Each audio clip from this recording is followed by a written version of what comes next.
Live from WTVO Rockford and your home team. Eyewitness News at 10 starts now. The months-long actors' strike could soon end. There are signs a deal is on the horizon. As it finally feels like fall, Rockford brings an indoor market to town. What to expect for each month's event. And as the saying goes, it's time to fall back for daylight saving time. How the shift affects our bodies and when we spring ahead. Good evening, I'm Taylor Castro. Thanks for staying up with us tonight. We'll have those stories in just a moment, but first, an adult and a child are fighting for their lives after a fatal crash in DeKalb County. Police and fire units responded to the two-vehicle accident at State Route 23 and Perry Road around 12:45 on Saturday. Officials say a vehicle traveling westbound failed to yield at the stop sign and was hit by a truck traveling southbound. The driver of the vehicle was flown to Javon Bay Hospital in Rockford. A juvenile passenger was flown to a different hospital. Another passenger was pronounced dead at the scene.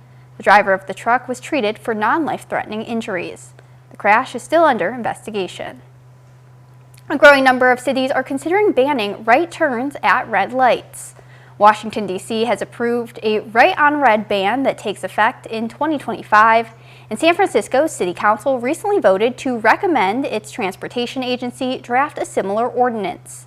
In Chicago, Mayor Brandon Johnson's transportation plan calls for restricting right turns on red, but his administration hasn't provided specifics. Several big banks are experiencing a technical issue that's delaying deposits and some bill payments.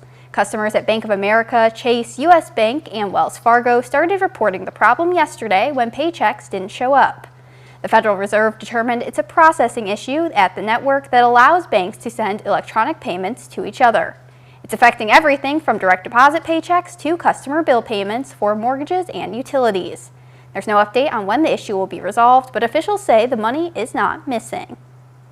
A federal judge is giving the okay to a class action lawsuit against the NCAA filed by a number of former college athletes. The former athletes say they're owed more than $1.8 billion. It's money they say they would have received if name and image likeness deals were in place. The suit says players on the football and men's and women's basketball teams in the Power 5 conferences are entitled to damages. After nearly 4 months on the picket lines, the SAG-AFTRA strike may be nearing an end. Union negotiators say they're waiting to hear back from studios and streamers after sending them an updated counterproposal Thursday evening. The union is pressing for actors to own their AI likeness and to get a cut of streaming residuals moving forward.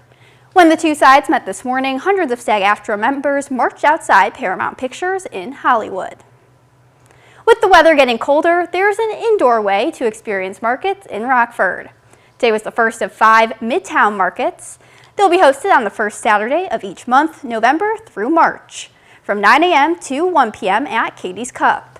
There's a coffee bar, food and drink, and music. Vendors use the space to interact with the community ahead of the holiday season. We are today sampling our Thanksgiving menu, and so we have some savory rolls, we have sweet rolls, we have sweet desserts, cookies. We have a lot of things that people can sample and then place orders for their Thanksgiving dinners. The next Midtown Market will be held on December 2nd. Time is winding down. Don't forget to fall back an hour overnight. Daylight saving time ends this weekend. We'll remain on standard time until March 10th. That extra hour of rest tonight could disrupt sleep schedules, routines, and our overall well-being. Experts say falling back could intensify pre-existing conditions like depression and anxiety, and the lack of sunshine could also trigger the winter blues. The U.S. faces another shutdown threat. Coming up, what lawmakers are doing to try to come to an agreement. And overall, a very pleasant afternoon, considering early November, temperatures into the mid-50s for the afternoon underneath quite a bit of sunshine. I'll let you know when cloud cover and rain chances start to fill in, followed by additional cooler weather, all coming up in just a few minutes. You're watching Eyewitness News, your home team, with Taylor Castro, Reagan Holgate, and meteorologist Jordan Wolf. President Biden and the First Lady visited Maine to mourn with a community that's suffering from the deadliest mass shooting in the state's history. 18 people were killed in Lewiston a week and a half ago. 13 others were wounded. The rampage started when a gunman armed with a semi-automatic weapon entered a bowling alley and opened fire. Then he moved on to a nearby restaurant and bar. There was a 2-day manhunt before the suspect was found dead from a self-inflicted gunshot wound. The Bidens met with survivors yesterday, as well as families of the victims and first responders. It's not supposed to happen in Maine, and it's not supposed to happen anywhere. On behalf of the American people, to grieve with you and to make sure you know that you're not alone. President Biden has long sought an assault weapons ban. In September, he created the White House Office of Gun Violence Prevention to strengthen gun control laws. In the Supreme Court, the justices have agreed to consider a challenge to the federal bump stock ban. Bump stocks are gun attachments that allow semi-automatic weapons to fire rapidly like machine guns. The justices will hear arguments early next year over a regulation put in place by the Justice Department after a mass shooting in Las Vegas. In 2017, a man fired more than 1,000 rounds in 11 minutes.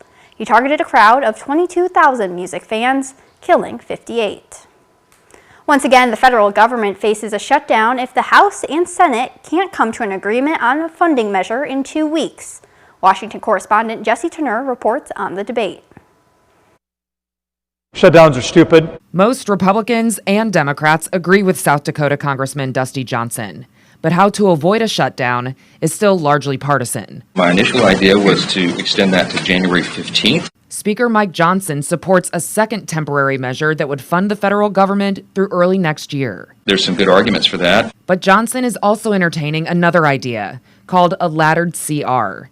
It would extend government funding agency by agency for different periods of time. We'll see how that goes. I think we can build consensus around it. Translation, they want to shut the government down. House Democratic leader Hakeem Jeffries worries any GOP plan would come with unreasonable policy changes or steep spending cuts attached that devastate and undermine the health, the safety, or the economic well-being of the American people. But Indiana Republican Congresswoman Erin Houchin supports another temporary measure to resolve differences with the Senate. We need more time to accomplish that. And even though the steps Kevin McCarthy took to avoid a shutdown in September ultimately ended his tenure as Speaker, Republicans say even their most conservative members will likely give Speaker Johnson some needed flexibility. There's a bit of a honeymoon period that comes with being a new Speaker. In Washington, I'm Jesse Tenor. It was the perfect fall day. We had sunshine and highs in the 50s. Jordan tells us what we can expect to cool down and our chances for rain coming up next. Now, your first warn weather forecast from meteorologist Jordan Wolf. Well, I hope you got used to the sunset earlier this evening because this was actually the last sunset of the year that was after 5 p.m. Our next sunset after 5 p.m. will not come until we get into late January. This is what it looked like earlier on into the day. Actually, some very bright colors for one of those last momentous sunsets. But unfortunately, though, those earlier sunsets are on the way with those clocks changing later on tonight.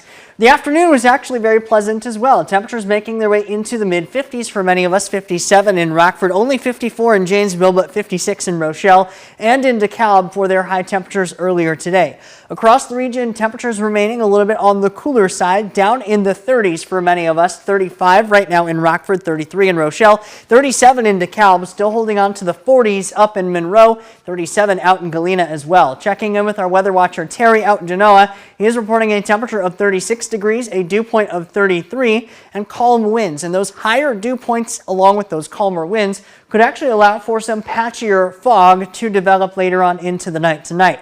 Things actually remaining fairly clear right now when we look at our SkyTrack camera overlooking Beloit, Wisconsin, but the chances for some patchier fog could develop later on into the evening tonight and going into the early hours of tomorrow morning. Clear skies continuing on satellite and radar other than a few upper level passing clouds, all the rain remaining off to our south. That patchier fog is possible by the time we get into the later part of the overnight hours tonight.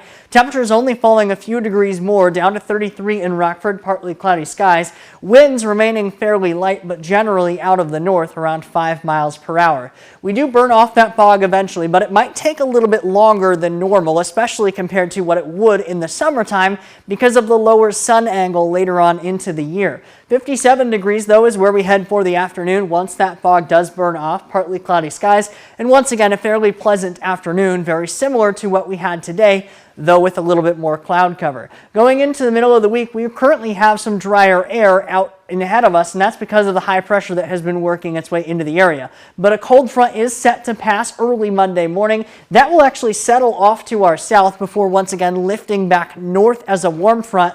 And that's what's going to bring us multiple chances for rain, both the passing of that front one way and then once again the other way. Going to Futurecast now, we have those clear skies tonight, but increasing cloud cover for both Sunday and going into Sunday night. Isolated rain chances starting to work their way in as we get into Monday morning.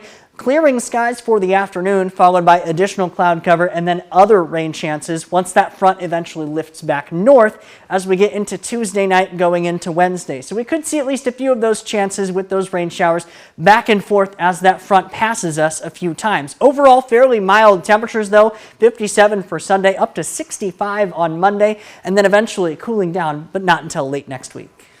Thanks, Jordan. Reagan's in next with sports. 10 of our local high school teams took the field today in search of a second-round win.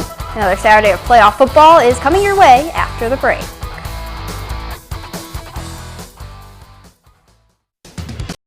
Now sports with Reagan Holgate.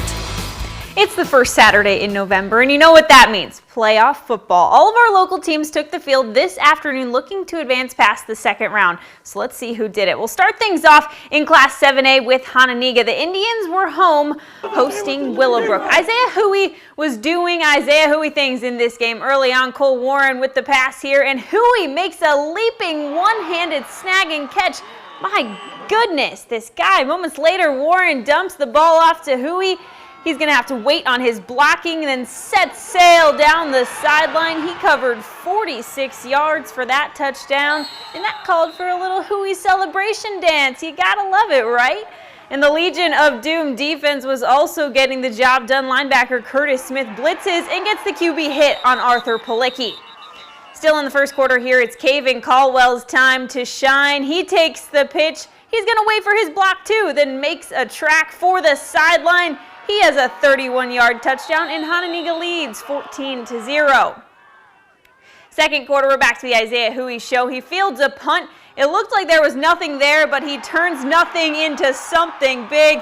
Takes it to the house. Hononegah won in shutout fashion, 44-0. The Indians will again have the home field advantage next week when Batavia rolls into Rockton.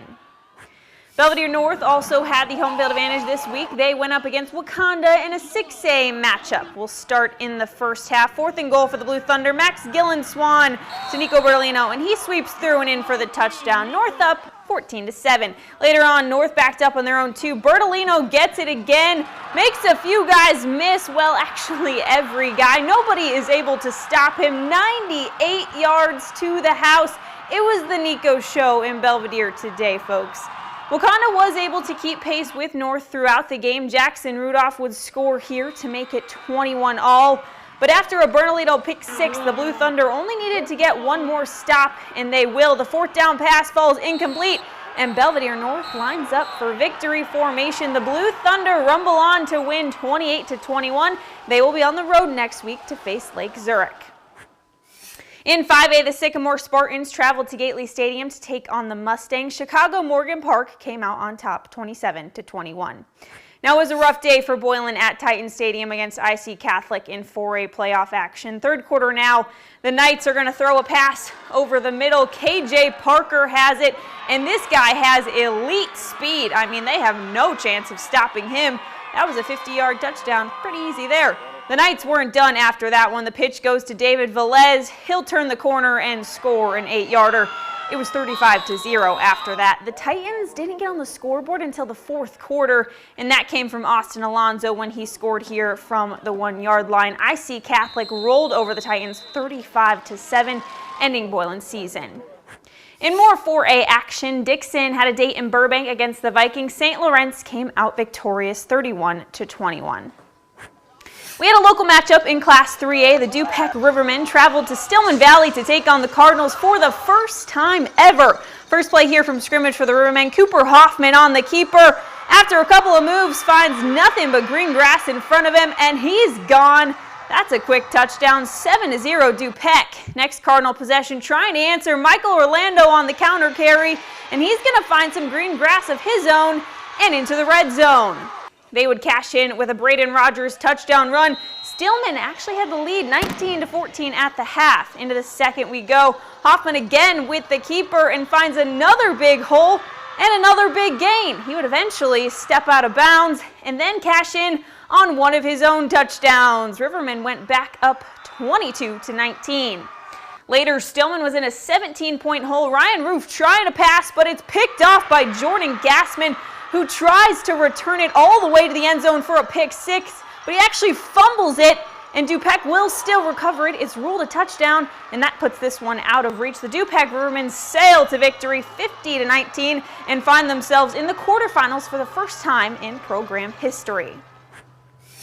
Well, the Byron Tigers continued doing damage in 3A. They downed Piatone 56-7 and will host DuPec next week at Everett Stein Stadium.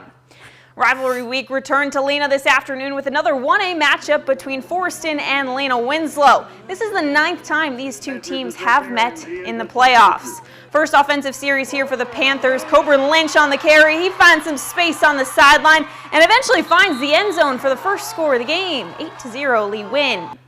Now it's Forreston's ball. Micah Nelson gets the handoff. He sheds a few tackles and he's off for a big run of his own. He'll eventually be brought down, but not until he gets a 25-yard gain. That leads to a 1-yard touchdown dive from Owen Mulder.